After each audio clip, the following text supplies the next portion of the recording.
Challenges in DNA amplification by polymerase chain reaction, or PCR, is the capability of primers used, which sometimes could bind non-specifically to sequences that are similar, but not completely identical to target DNA. And this difficulty could be overcome by using nested PCR.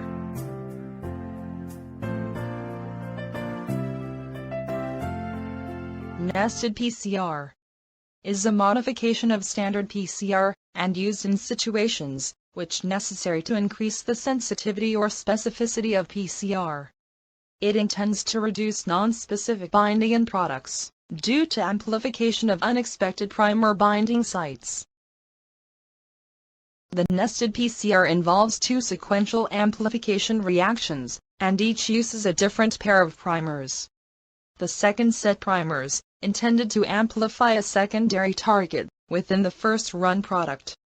This allows amplification for a low number of runs in the first round, limiting non-specific products.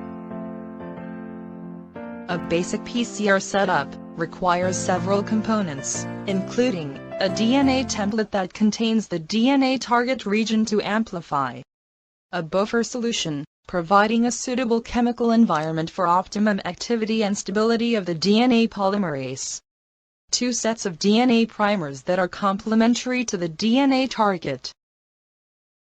Next, we need bivalent cations, typically magnesium chloride, to enhance the activity of DNA polymerase and increase the amplification rate of DNA. A DNA polymerase, an enzyme that polymerizes new DNA strands. DNTPs, nucleotides containing triphosphate groups, which act as the building blocks.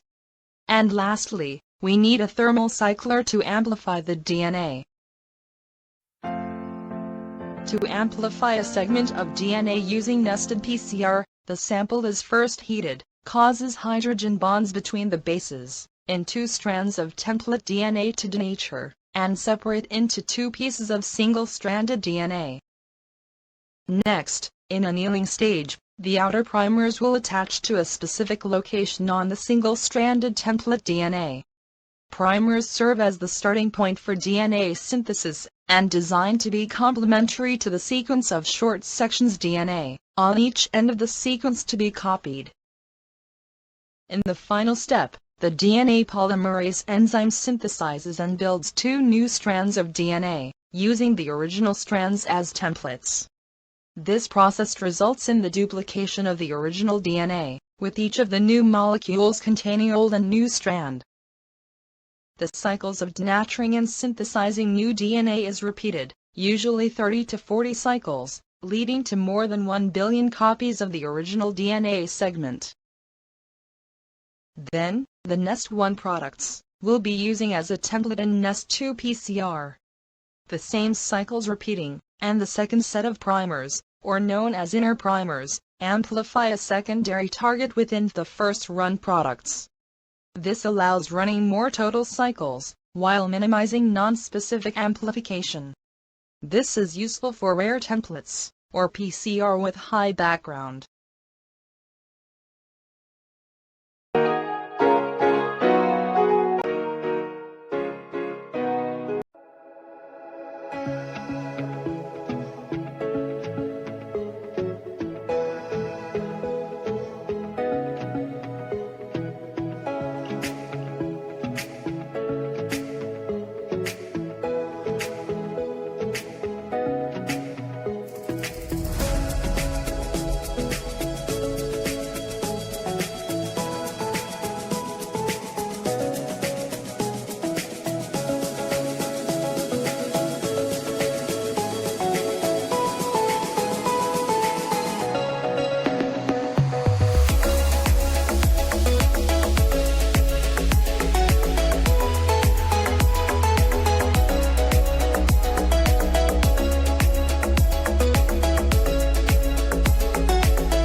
This is the example of gel electrophoresis image for nested PCR. DNA ladder in the lane number 1 we'll use as reference. DNA smearing is quite common in nested PCR, indicates high amount of DNA template are produced.